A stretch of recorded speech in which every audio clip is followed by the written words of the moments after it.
Petri Wine brings you Basil Rathbone and Nigel Bruce in the new adventures of Sherlock Holmes.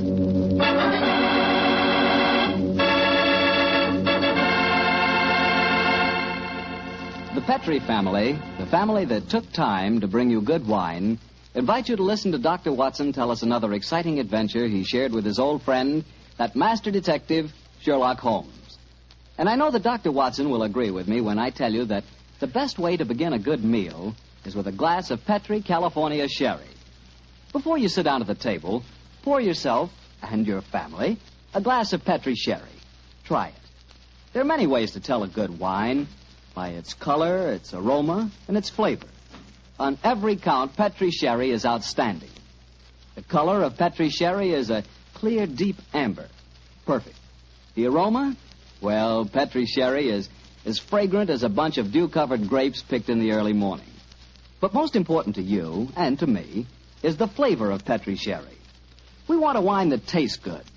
And believe me, you couldn't ask for a more delicious wine than Petri sherry. And just to make sure you get a wine that's exactly the way you want it, Petri makes two kinds of sherry, the regular and Petri Pale Dry. If you're not sure which you like better, why not try them both? Don't buy one, buy two. Just be sure you always buy Petri Sherry.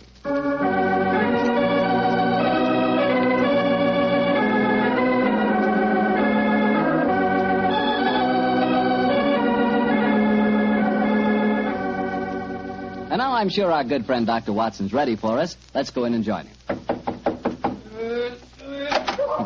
Good evening, Dr. Watson. Good evening, Mr. Bartow. Quiet minute. I don't want it. Dogs seem very chipper tonight, Doctor. Have they been getting into any more trouble lately? Oh, no, my boy. It's been a relatively quiet week for them.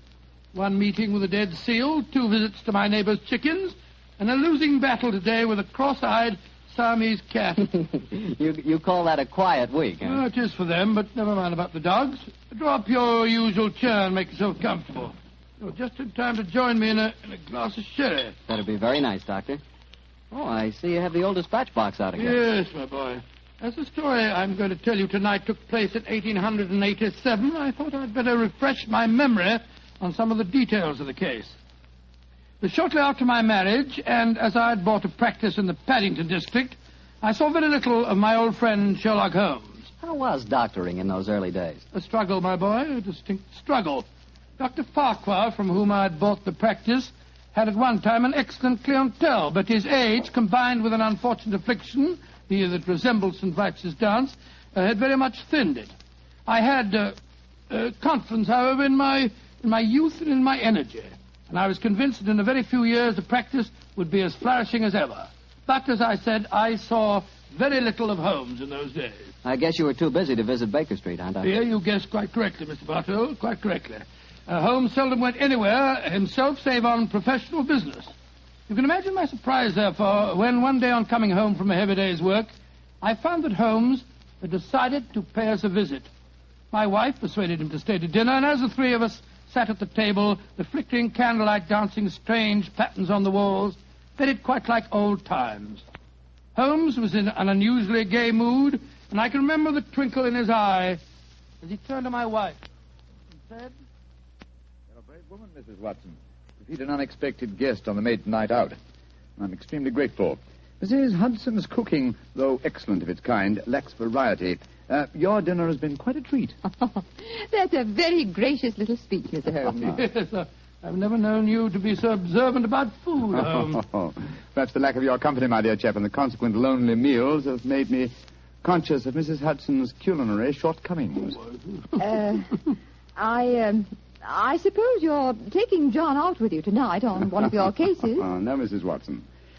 Though I can understand your suspicions, my visit was purely social. Yeah, let's go into the other room and have a pipe, shall we? Well, don't you think you'd be more comfortable at the club? Put on the soul, Mary, I believe you want to get rid of us. Oh, no, dear, it's not that. It's just that... Your visitor is due at any moment, and you had counted on the house being empty by now. Why, how on earth did you know that, Mr. Holmes? Past half hour, you've been glancing at the clock with mounting anxiety. I feel sure that If it had not been for my unexpected visit, your good husband would already have been walking towards his club. Yeah, it is my custom to go to the club on Thursdays, but how'd you know? I know your habits, my dear chap. As well, if not better than you do. It's a good thing I'm a bachelor, isn't it, Mrs. Watson? Yes, indeed. A wife will keep no secrets from you, Mr. Holmes, I'm sure. Well, Mary dear, who is your visitor, and what is the secret that you've been hiding? Oh, it's innocent enough, John. As Thursdays is the maid's night out, and you've been going to the club, I've been letting Alicia Wentworth meet her young man here. With me as chaperone, of course. Oh, so that's the mystery. Well, Watson, your club is on the wing, and I'm sure we're dreadfully in the way. Let's stroll to Baker Street, shall we? Well, of course, I'll get my coat. Why didn't you tell me, Mary? Well, I was afraid you might be angry, John. Angry, of course, ma'am. Alicia's such a sweet girl. And Harry Prendergast is a very charming young man. He comes from an excellent family, has a commission in the infantry, and the children are tremendously in love. But her beastly guardian forbids them to meet. So Oh, there she is now. Well, we can pretend that we were just leaving anyway. Yes, I'll get my coat. Hello, Alicia, dear. Oh, Mrs. Watson, I'm so glad to see you. Come, dear. Alicia, this is my husband and Mr. Sherlock Holmes. How do you do, my dear? It's a shame that we have to go now, but my friend and I have some very important business to attend to. You're Mr. Sherlock Holmes, the detective, aren't you? Yes, Miss Whitworth. Please don't go, Mr. Holmes. Please don't. I need help so badly. Why, Alicia, what's wrong? You're as white as a ghost. Let's go into the drawing room, shall we? What's troubling you, Miss Wentworth? It's Harry, Captain Prendergast. I don't know exactly what's the matter, but something dreadful has happened to him. Oh, now sit down here beside me, dear. That's it. Miss Wentworth, what reason do you have to suppose that Captain Prendergast is in trouble? I've seen friends of his today. They spoke of him almost as if he were dead, and yet they wouldn't tell me why.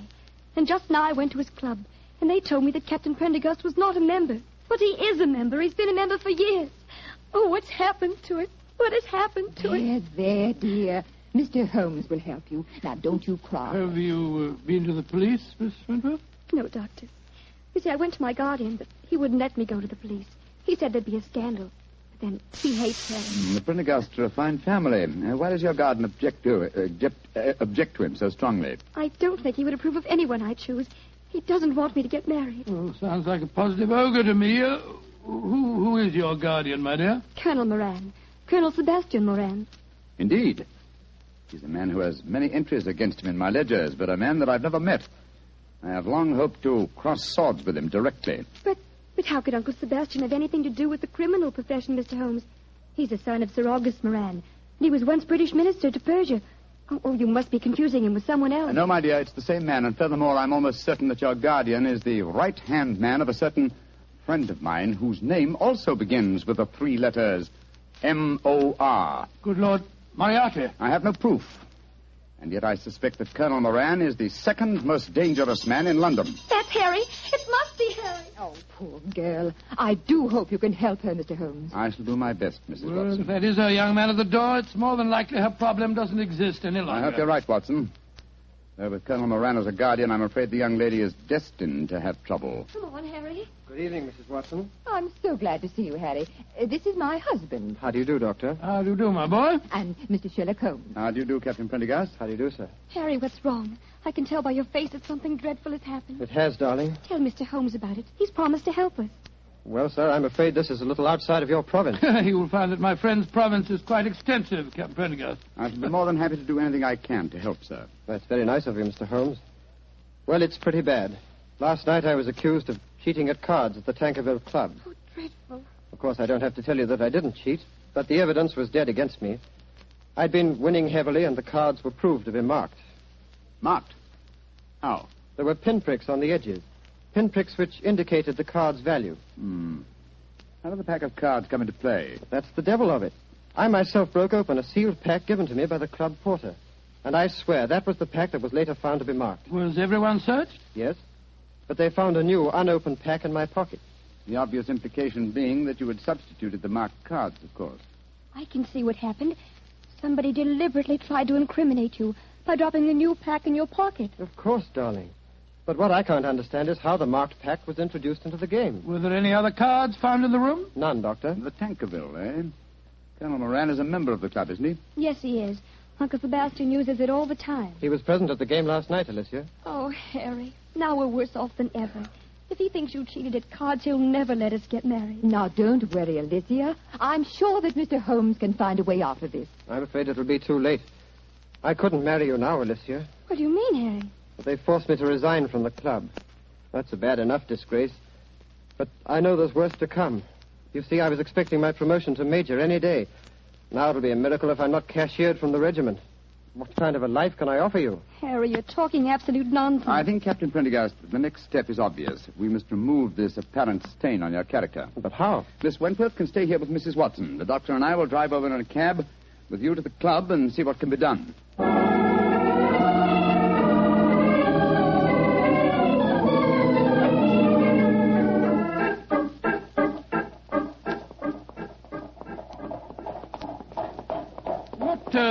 What kind of a card game were you playing last night, Prendergast? Stud poker. Ever since the American ambassador introduced it at the club, it's been quite a favorite. The perfect game for marked cards. It requires no elaborate dexterity in the dealing, simply the knowledge of your opponent's whole card. How many of you were playing? Half a dozen of us. You were winning heavily, you say? Yes, Doctor. Though one of the others, a fellow named David Harkness, was doing well. Now I come to think of it, Harkness almost seemed to know when I was bluffing, as though he could see the marked card. Well, perhaps he was the one who marked them. It's possible. And yet certainly no one could accuse him of tricky dealing. He was so clumsy with his bandaged finger, eh? How did you know he had a bandaged finger, Mr. I'll Holmes? tell you that, Captain Prendergast, when you tell me what's really on your mind. There's a great deal more at stake than a card scandal, isn't there? Yes, there is. I didn't dare to tell Alicia about it.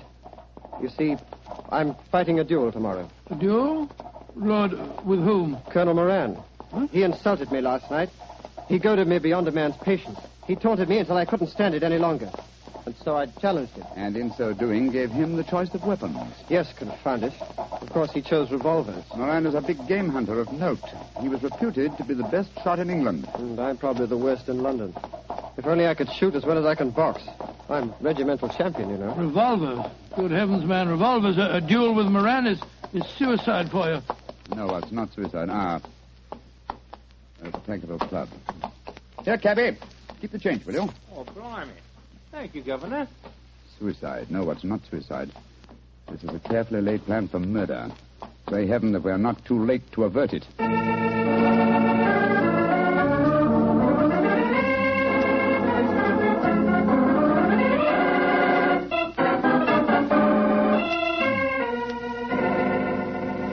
It's Mr. Harkness that you're wanting, sir? Yes, he went to his room half an hour ago. Number 108. Up the main stairs and down the corridor, sir. Thank you. I want you to follow us in precisely 1 minute and bring a sealed pack of the club's playing cards to Mr. Harkness's room. Do you understand? Oh, yes, sir. And thank you.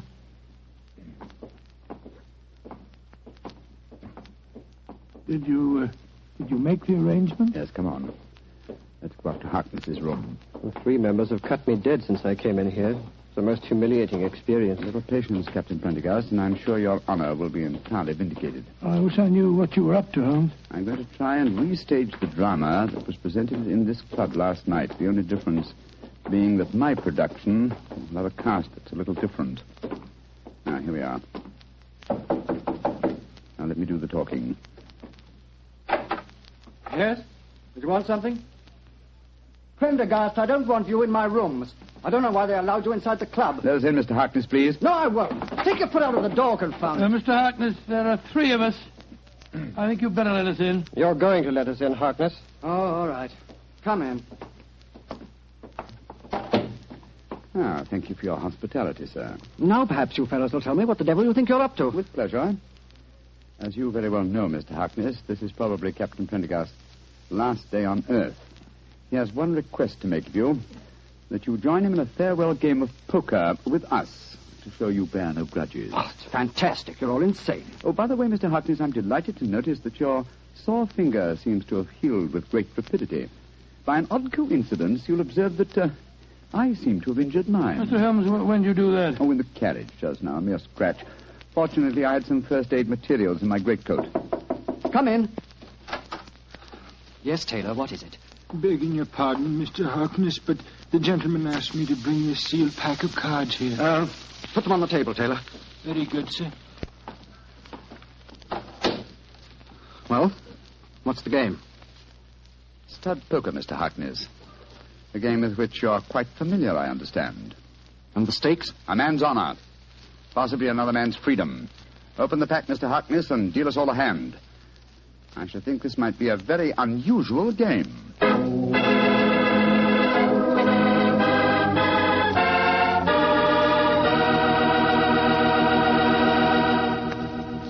You'll hear the rest of Dr. Watson's story in just a few seconds. Time for me to explain that Petri California Sherry is not only an ideal wine to serve before dinner, but it's also the perfect wine for almost any occasion. Petri Sherry is fine after dinner, when you're listening to the radio or just sitting around talking. And, of course, you couldn't ask for a finer party wine than Petri Sherry, especially if your party is at cocktail time. If you don't know what wine to buy, you can't go wrong with Petri Sherry. But be sure it's Petri. Look for the letters P-E-T-R-I. They spell the proudest name in the history of American wine. Well, Dr. Watson, that was quite a game of poker you were settling down to. I have a feeling that Sherlock Holmes had an ace or two up his sleeve, didn't he? Well, figuratively, he did, Mr. Bartell, though at the time I must confess that, as usual, I was pretty much in the dark. David Harkness opened the new sealed pack of cards, and the four of us played a hand of poker. It was easy to see that our unwilling host was far from happy. His ferrety eyes darted from one to the other of us as he played our cards. He knew that he was the victim of a conspiracy, and so he was watching every move we made. Finally, as that strange game progressed, Captain Prendergast leaned across the table and said, I think you're bluffing, Harkness. Do you? Well, it'll cost you exactly the limit to find out. How curious are you? By Joe, I think you are bluffing, Harkness. I'll see you. You'd be a fool to, Watson, when he has a straight flush.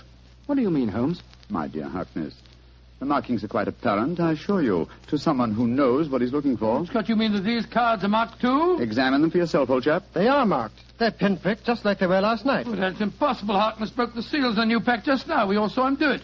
He couldn't have switched the pack. And why would I do that, even if I could? I wouldn't try and cheat Mr. Sherlock Holmes, would I? No, Mr. Harkness. I just wanted you to know that I understood the trick. What trick, Mr. Holmes? The same one that was played on you last night, Captain Prendergast.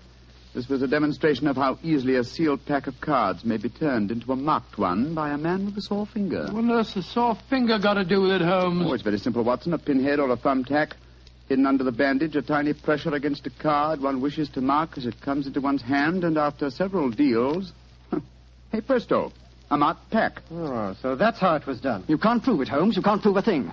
You weren't here last night. No, unfortunately, I wasn't, Mr. Harkness. Otherwise, I should have had the great pleasure of exposing your trick at the time. As it is, I shall have to rely on a public confession.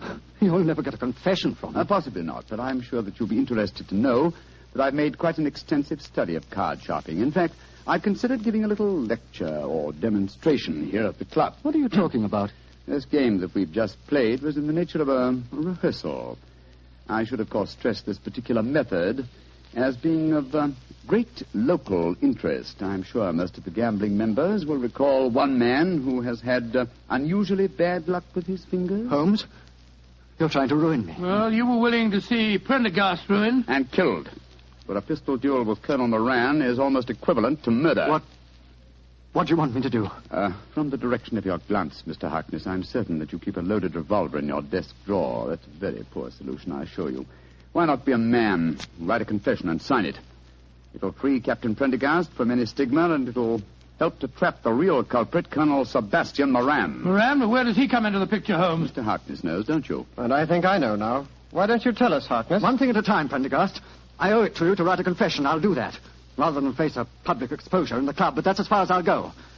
If you have any ideas about Moran, go and talk to him yourselves. There's a certain honor, you know. Even among thieves? Thank you for the implication, Mr. Harkness. You have writing materials here? Yes, I have writing materials, Holmes. Splendid. Then while you're telling the truth about last night's episode, we'll call on Colonel Sebastian Moran. Have you any idea where we might find him at this time of night? Yes, I have every idea. You'll find him in the gun room. Thinks he has a duel on his hands tomorrow. In the gun room, eh? Thank you, Mr. Harkness. We'll go and talk to him. You may expect us back within half an hour.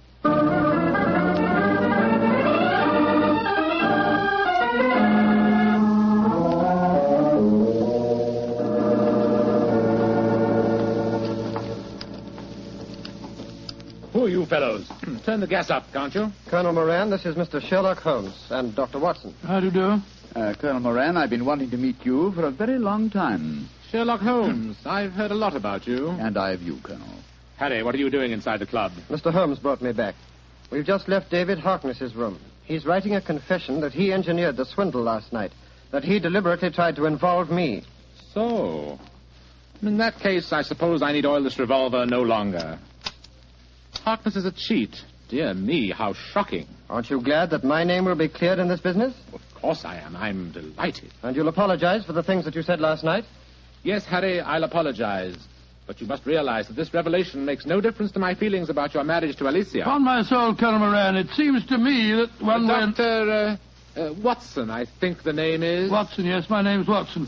Dr. Watson, I would suggest that the happiness of my ward is a matter that cannot possibly concern you. Now, look here, sir, I don't want to go... Will you, old chap? Oh, sorry, Holmes. Colonel Moran, I think I may be able to change your mind on the question of your ward's marriage. How very interesting. And what makes you labor under that delusion? Would you care to have it known at the club that you had deliberately planned Captain Prendergast's murder? What in thunder are you talking about? You know, sir, that a revolver duel with you is no duel. It's a cold-blooded killing. Rubbish. I was challenged. Therefore, I had the choice of weapons. Naturally, I chose the weapon with which I was most familiar. And you had the choice for a very good reason, Colonel Moran. You forced Prendergast into a duel because it was the only way you could be certain that he'd never marry your ward. Alicia? What do you know about her? More than you think, sir. She's at my wife's house this very minute. She suspects you of jealousy. I think it's far more likely that the financial aspect of guardianship is involved here. A financial accounting is due upon her marriage, isn't it? That's none of your business. An accounting is due, Mr. Holmes. Alicia told me that herself. Exactly, and the accounts were in no state to undergo scrutiny. The answer is obvious. David Harkness, a card sharp, was in need of money. You induced him to practice his cheating last night in order that you could trap Captain Prendergast into a duel. Harkness, what the devil do you want? Put that revolver down, you fool. I don't care about my own disgrace, but you're going to pay for your share in it, Moran. Drop that revolver, Harkness. Don't you see that you're... Moran, you shot him. You saw that it was in self-defense, gentlemen. He was waving a loaded revolver at me. It's most unfortunate, but it was in self-defense. Yes, self-defense that removed the one dangerous witness who could have testified against you. He's dead, Watson, isn't he? Yes. Shot right through the heart. Moran, you're a cold-blooded, murdering devil. I demand satisfaction for that insult. These gentlemen are my witnesses. I apologize for the misunderstanding last night, but this is a different matter. You've insulted me, Harry. The duel will take place, Colonel Moran, and Dr. Watson and myself will act as seconds for Captain Prendergast. Let's make the necessary arrangements, shall we?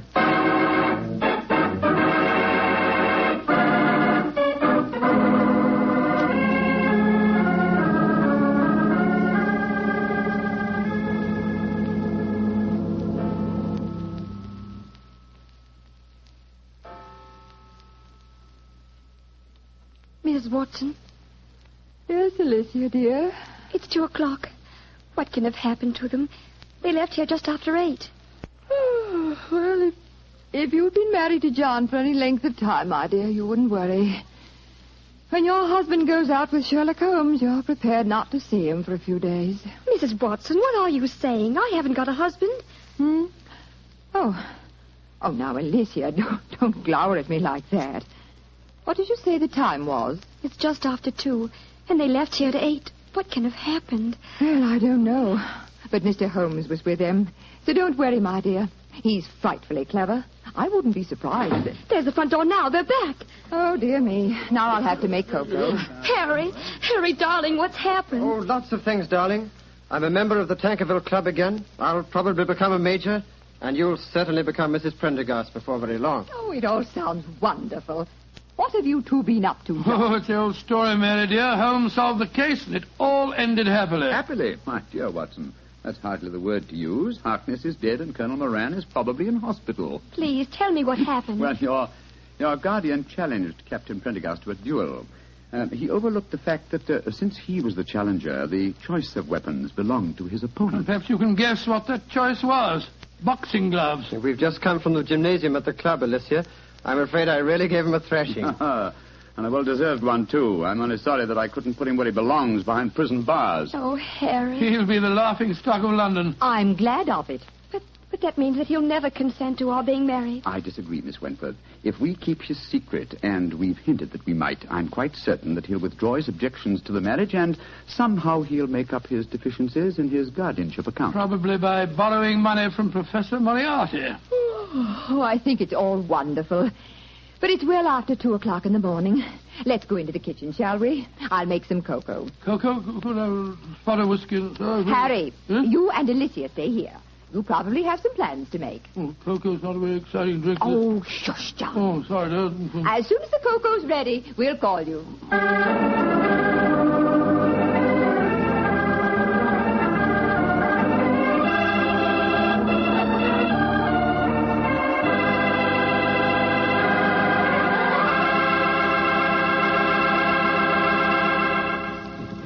Well, Doctor, that was some story. You know, I'm glad the age of dueling is over. I'd hate to have someone challenge me to a duel. What's the matter, Mr. Bartell? Are you afraid of being hurt? Afraid of being hurt? Of course not. If someone challenges me to a duel, I have the right to choose the weapons, don't I? Yes, and what weapons would you choose? Cream puffs at 30 paces. Nobody's going to hurt me. See that. Although, come to think of it, instead of cream puffs, I'd rather have a piece of cake. Oh, why a piece of cake? Because it tastes so good with a glass of Petri sherry. Any questions? No questions. For a while there, I'll bet you thought I'd forgotten all about Petri wine. Forgotten about it. Not you, Mr. Bartell. No, not anybody who's ever tasted it. Petri wine is the kind of wine you'll always remember. That's because the Petri family really knows how to make good wine. They've been making wine for generations. Winemaking is their heritage.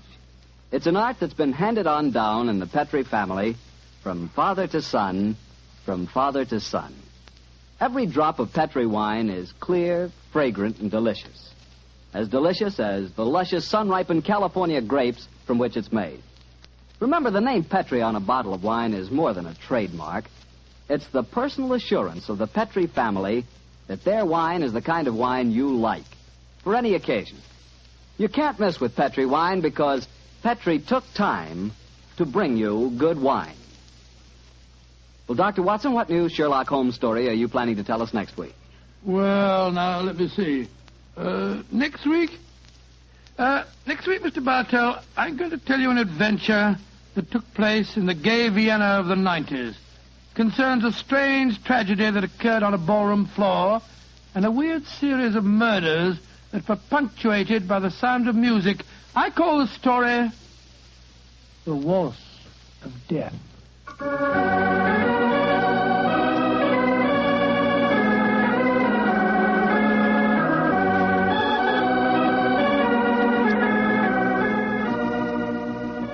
Tonight's Sherlock Holmes adventure was written by Dennis Green and Anthony Boucher and was suggested by an incident in Sir Arthur Conan Doyle's story, The 5 Orange Pips. Music is by Dean Fossler. Mr. Rathbone appears through the courtesy of Metro-Goldwyn-Mayer, and Mr. Bruce through the courtesy of Universal Pictures, where they are now starring in the Sherlock Holmes series.